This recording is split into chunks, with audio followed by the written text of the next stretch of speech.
Hi there, this is Sean with a book review. In this review, we're discussing Book 2 of the Loom Saga. We've already gone over Book 1 in a previous video. Book 2 is called The Dragons of Nova, and it's written by Elise Kova. So where does this book start? It starts almost immediately after Book 1. So there's not much gap between the two, which is great because sometimes trilogies and series can have a bit of a gap between the books, and that can be a little bit confusing, sometimes challenging for readers. I do like when books follow almost immediately after one another, especially in fantasy fiction. The main difference in this novel compared to the first novel of the series is that 2/3 of the action happens in Nova, which is the homeland of the dragons. Now, for the chapters that do occur in Loom in this novel, they're still fascinating and totally engaging and are my favourite chapters of this novel, but we'll talk more about that later. Let's focus on Nova because it's our first experience of Nova in this series. What we find of Nova immediately is that it's a total opposite to what Loom is in the novels. Nova is colourful, it's vibrant, there's flowers, there's trees, there's a sun, there's a moon, there's a sky with stars. Totally different to Loom, which is very industrial, grey, dull, browns, all that sort of thing. Now, it's not hard to understand why the author has created Nova and Loom so differently. It's just a way to say these two races are very different and the two lands different. It's probably not the most subtle way to do it, and there could have been a little bit more subtlety in the way both lands are explored and described and created, but I get why it's done like that, even though it's a bit heavy-handed. One thing we do learn about the dragons in this novel is their complex social structure. We do see that it's a bit like a caste system, actually. We have the people who lead the 3 houses on Nova, and we learn that there are only 3 houses left from 20 originally. Underneath them, we have family members usually and close followers.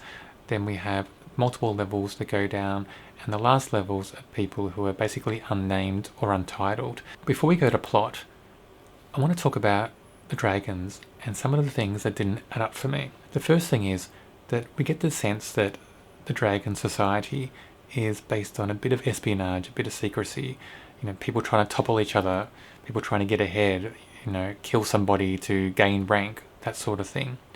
Now, you'd think for a culture like that the people in that culture would be a little bit more aware of attempts on their lives, a little bit more aware to dangers, and a little bit more suspicious of each other. But as the story progresses, we see the characters are a little bit naive when it comes to that sort of thing. They're a little bit too trusting of each other, and they get themselves into trouble when you would have thought that if they had been a bit more aware, they would not have gone into those situations. That didn't sit well with me in this novel. The second thing about Nova and some of the things in this novel that didn't sit well with me is that we're told that the dragons have keen senses, and one of those things is a keen sense of smell. They can smell blood from quite a way away, and they're attracted to those smells and alert to them. There are a few fight scenes in Nova, and in some of those scenes, a dragon bleeds. Now, we're told that when a dragon bleeds, that people can scent their blood. But in those scenes, nobody comes to the rescue, nobody's attracted to that blood. That seems a little bit odd, because you would have thought that that blood would have attracted at least a few dragons to the scene of the crime. So why don't we shift our focus from Nova for a moment and go back to Loom? Because I want to discuss my favourite character, Florence. Still my favourite character in Book 2, as she was in Book 1. Fortunately, most of the action on Loom in Novel 2 centres around Florence, and it's in these chapters that we see Florence has the most character growth out of any character in Novel 2. And I found her character growth and her story arc in this novel the most exciting, engaging that I've read in fantasy fiction for quite a while. So what we see in Book 2 is that Florence is still transforming from that quiet type of girl. Even though she got a bit stronger in Book 1, she was still in the start of Book 2 a little bit quiet, a little bit unsure of herself, and quite easy to be pushed around. Florence quickly changes. She becomes very strong-willed, very confident, and suddenly knows what she wants and what she needs to do to get there. That is a sign of great character growth in a novel, and the author did a wonderful job of taking that character and shifting her through all these different scenarios in the novel, and I really can't wait to see what book 3 holds for Florence. Okay, enough about Florence for now. We can talk more about Florence in book 3. Let's go back to the plot. I won't discuss every plot element because I like to be surprised when I read, and other people do as well. But let's look at some of the main things that happen in this plot, just at a very high level. The first is events on Nova, and mainly around the leaders of the houses in Nova. Of course, one of the leaders is the Dragon King, and the other main leader is Petra. Petra wants to be the Dragon Queen, I guess, and she'll do anything in her power to get there. She's quite scheming and quite deliberate in her actions. She's very smart as well, but she's also a bit naive in some of the things she does, and some decisions she makes I found confusing for that character. Likewise, I found the King of the Dragons a little bit weak, as a evil ruler should be. He had his strong moments, but he also had moments where I thought, why the hell did that character do that?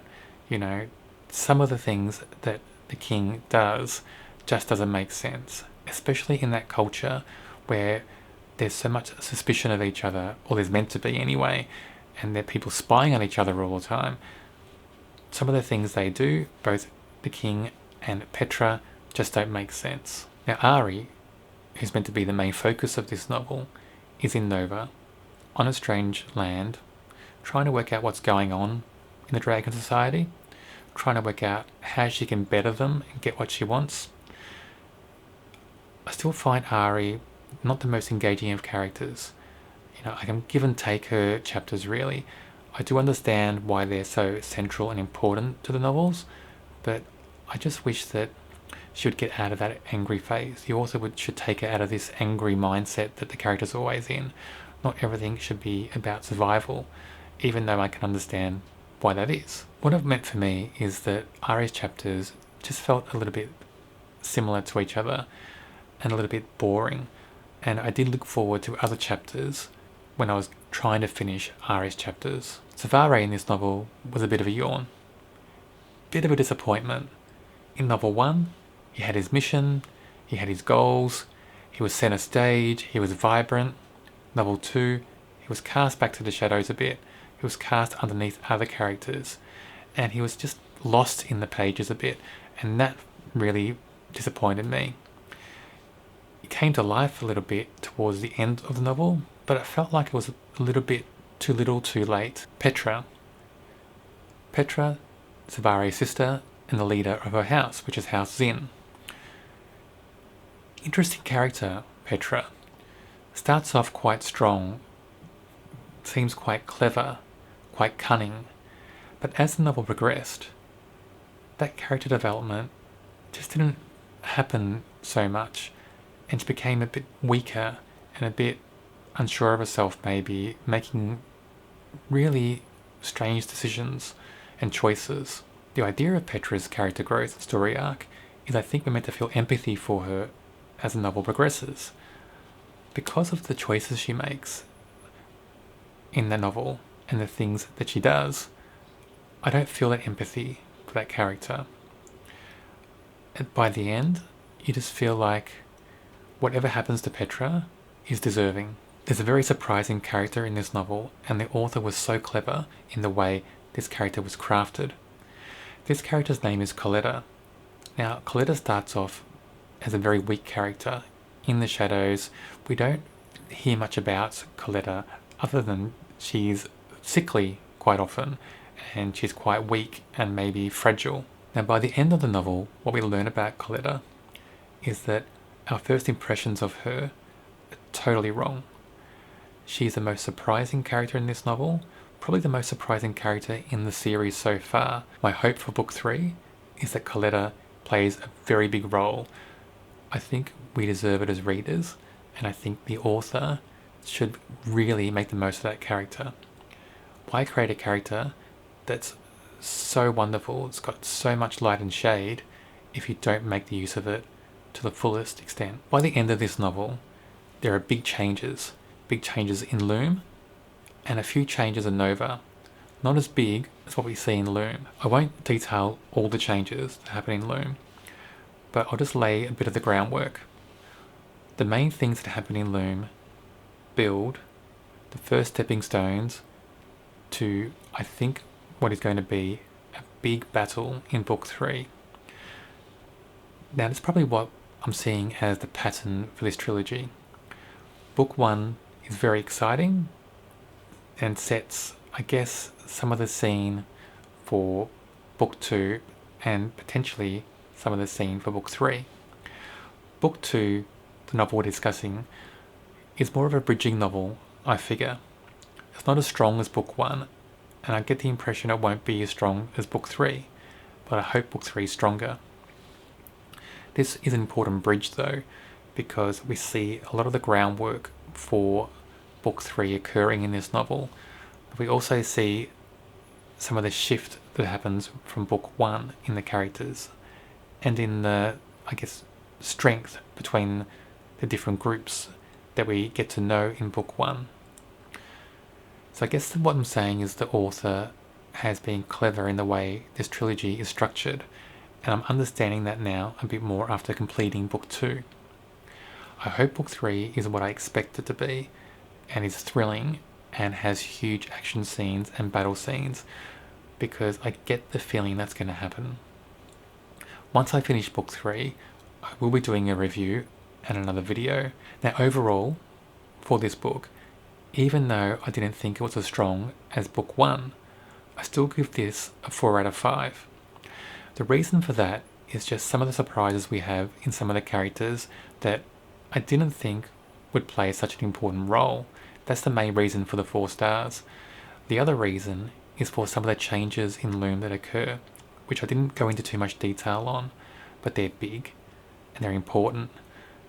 And the last reason for the 4 stars is, of course, Florence, that character that has gone from strength to strength since the first few chapters in Book 1. I think without Florence, this series would not be as good as it is. So I'm looking forward to big things from Florence in Book 3.